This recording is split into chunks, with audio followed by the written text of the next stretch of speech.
महामानव विश्वभूषण डॉक्टर बाबासाहेब आंबेडकर यांच्या विचारांचे तारे या द्रोणच्या रूपाने चमकत आहेत.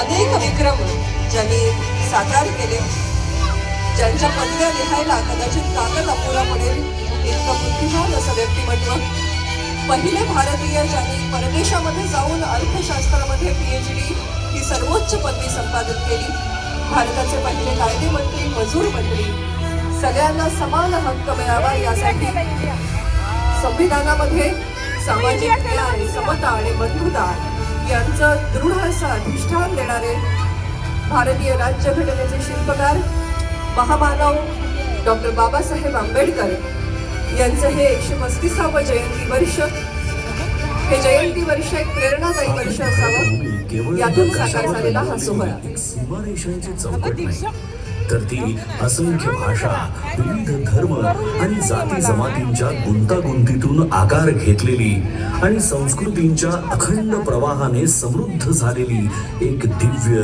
जिवंत चेतना आहे.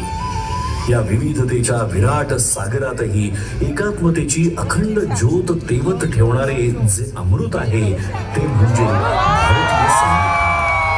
या संविधानाचे शिल्पकार म्हणजे डॉक्टर बाबासाहेब आंबेडकर, एक असा महामानव ज्यांच्या विचारांची उंची हिमालयाएवढी भव्य, ज्यांच्या संघर्षाची गाथा समुद्रा एवढी अथांग आणि ज्यांच्या कार्याची किमया आकाशा एवढी व्यापक आहे.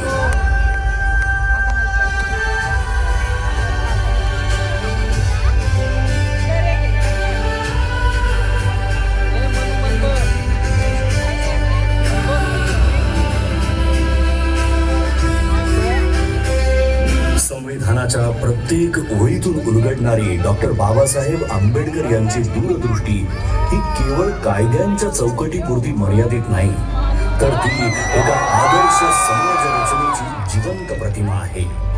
न्याय, स्वातंत्र्य, समता आणि बंधुत्व या मूल्यांच्या आधारावर त्यांनी असा भारत घडवण्याचा ध्यास घेतला जिथे प्रत्येक नागरिकाला आपलं अस्तित्व अभिमानाने जगता येईल.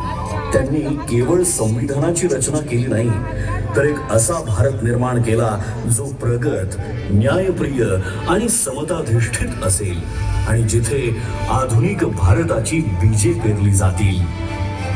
ज्या महामानवाने देशाच्या उज्ज्वल भविष्याची भक्कम पायाभरणी केली त्या डॉक्टर बाबासाहेब आंबेडकर यांचं बालपण मात्र अत्यंत कठीण, वेदनांनी आणि अपमानाने भरलेलं होतं. अस्पृश्यतेच्या काळोख्या सावटाखाली त्यांना शाळेत वेगळं बसवलं जाईल. पाण्याच्या एका थेंबासाठी त्यांना वंचित ठेवलं जाईल. परंतु या सगळ्या अन्यायाच्या जखमांमध्येही त्यांच्या अंतःकरणात परिवर्तनाची तेजस्वी ज्वाला धगधगत होती. त्यांना ज्ञात झालं होतं की शिक्षण हेच ते शस्त्र आहे जे अज्ञानाच्या अंधाराला चिरून टाकतं आणि माणसाला स्वाभिमानाने जगण्याची ताकद देतं. या जिद्दीच्या जोरावर ज्ञानाचा अखंड प्रवास सुरू झाला. मुंबईच्या शाळांपासून ते कोलंबिया युनिव्हर्सिटी, ग्रेस इन आणि लंडन स्कूल ऑफ इकॉनॉमिक्स या जागतिक दर्जाच्या संस्थांपर्यंत त्यांनी डबल डॉक्टरेट आणि बॅरिस्टर ॲट लॉ या उच्चतम पदव्या संपादन करून ज्ञानाच्या आकाशाला गवसणी घातली. त्या काळात इतक्या उच्च शिक्षणाची किमया साधणारे ते एकमेव भारतीय ठरले. आपल्या विलक्षण बुद्धिमत्तेच्या जोरावर परदेशात सन्मानाने आयुष्य जगण्याची संधी असतानाही डॉक्टर बाबासाहेब आंबेडकरांनी मातृभूमीची निवड केली. मात्र भारतात परतल्यावर त्यांना जातीच्या कारणामुळे बडोद्यामध्ये राहण्यासाठी छप्परही नाकारलं गेलं. पण अपमानापुढे झुकण्याऐवजी त्यांनी संघर्षाचा मार्ग निवडला. त्यांच्या कार्याची दखल घेत छत्रपती शाहू महाराजांनी 1920 साली त्यांना नव्या युगाचा नेता म्हणून गौरवलं आणि तिथूनच सामाजिक क्रांतीची नवी पहाट सुरू झाली. 1927 साली घडलेला महाड सत्याग्रह हा केवळ पाणी पिण्याचा हक्क मिळवण्यासाठीचा लढा नव्हता, तर तो मानवी स्वाभिमानासाठी उभारलेला पहिला महान संग्राम होता. 1927 साली महाड येथे झालेला चौदार तळे सत्याग्रह त्यानंतरचा काळाराम मंदिर सत्याग्रह हा संघर्ष तर श्रद्धा आणि समानतेच्या संगमावर उभा राहणारा ऐतिहासिक टप्पा ठरला. हा केवळ पाण्याच्या हक्कासाठी नव्हता, तर मानवी स्वाभिमान, समानता आणि सामाजिक न्यायासाठी उभारलेला पहिला महान सामाजिक संग्राम होता. 1930 ते 1932 या कालखंडात डॉक्टर बाबासाहेब आंबेडकर यांनी गोलमेज परिषदेमध्ये सहभाग घेत वंचित, पीडित आणि शोषित समाजाचा आवाज जागतिक स्तरावर पोहोचवला. अनहायलेशन ऑफ कास्ट या त्यांच्या क्रांतिकारी ग्रंथातून त्यांनी जाती व्यवस्थेच्या मूळ पायालाच हादरा दिला. त्यांनी निर्भीडपणे सांगितलं की जोपर्यंत जात अस्तित्वात आहे तोपर्यंत खऱ्या अर्थाने लोकशाही फुलू शकत नाही. मी हिंदू म्हणून जन्माला आलो असलो तरी हिंदू म्हणून मरणार नाही हे वाक्य केवळ एक उद्गार नव्हे, तर अन्यायाविरुद्ध उभं राहण्याचा, समतेसाठी लढण्याचा संकल्प होता. डॉक्टर बाबासाहेब आंबेडकर यांचा संघर्ष केवळ सामाजिक परिवर्तनापुरता मर्यादित नव्हता, तर त्यांच्या वैयक्तिक आयुष्यातही वेदना, त्याग आणि कठोर परीक्षांनी भरलेला होता. या कठीण प्रवासात त्यांच्या सोबत खंबीरपणे उभ्या राहिल्या त्या म्हणजे रमाबाई आंबेडकर, एक शांत, संयमी पण अतूट सामर्थ्याची मूर्ती. घरात आर्थिक तंगी असताना उपासमारीच्या छायेतही त्यांनी कधीही तक्रार केली नाही. योग्य उपचारांच्या अभावामुळे आपल्या लेकराला गमावण्याचं असह्य दुःख त्यांना सोसावं लागलं, तरीही या दुःखाने त्या खचल्या नाहीत. उलट आपल्या पतीच्या महान ध्येयासाठी त्यांनी प्रत्येक वेदना मागे सोडली. डॉक्टर बाबासाहेब आंबेडकरांनी केवळ दलितांच्या वेदनांना वाचा फोडली नाही, तर त्या प्रत्येक माणसासाठी आवाज उठवला ज्याच्यावर अन्याय झाला, जो शोषित होता आणि ज्याला आपल्या कष्टांचं योग्य मूल्य मिळत नव्हतं. कोकणच्या मातीतील शेतकऱ्यांच्या शोषणाविरुद्ध त्यांनी थेट आवाज उठवला आणि खोटी पद्धती या अन्यायकारक व्यवस्थेच्या मुळावर घाव घालत त्यांनी शेतकऱ्यांना स्वाभिमानाने जगण्याचा मार्ग खुला केला.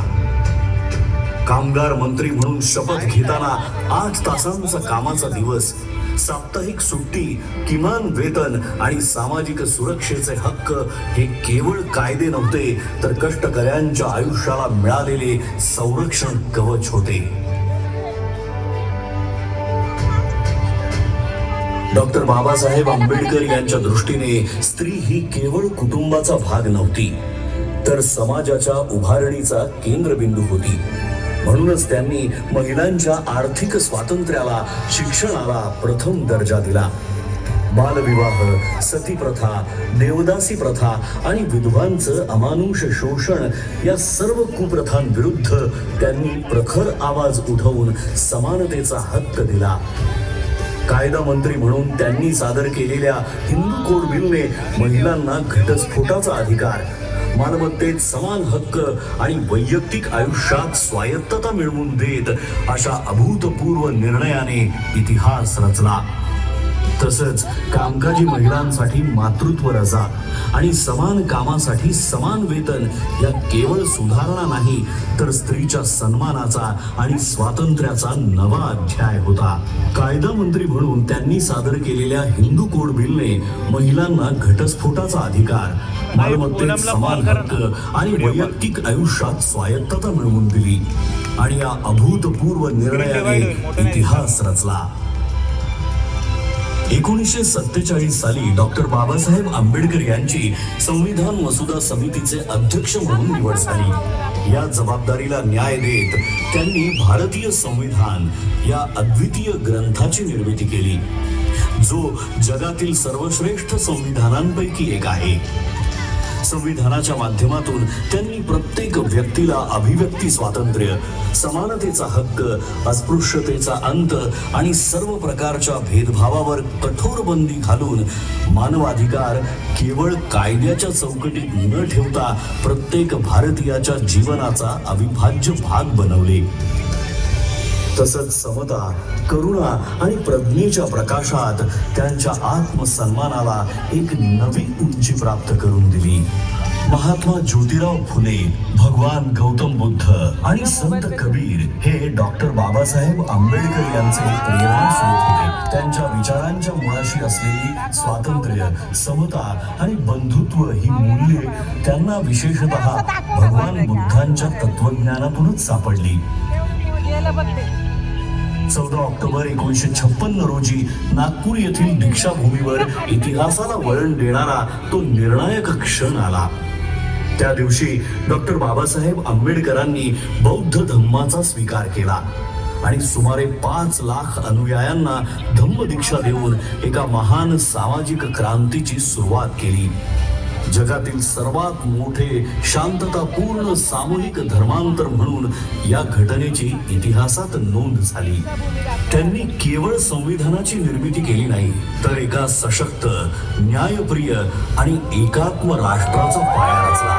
म्हणूनच ते केवळ एका समाजाचे नेते नाहीत, तर संपूर्ण भारताचे राष्ट्र निर्माते आहेत. अशा या महान विभूतीचे, या युगपुरुषाचे आपण आज कृतज्ञतेने स्मरण करूया आणि अभिमानाने, आत्मसन्मानाने आणि एकतेच्या भावनेने म्हणूया, जय भीम.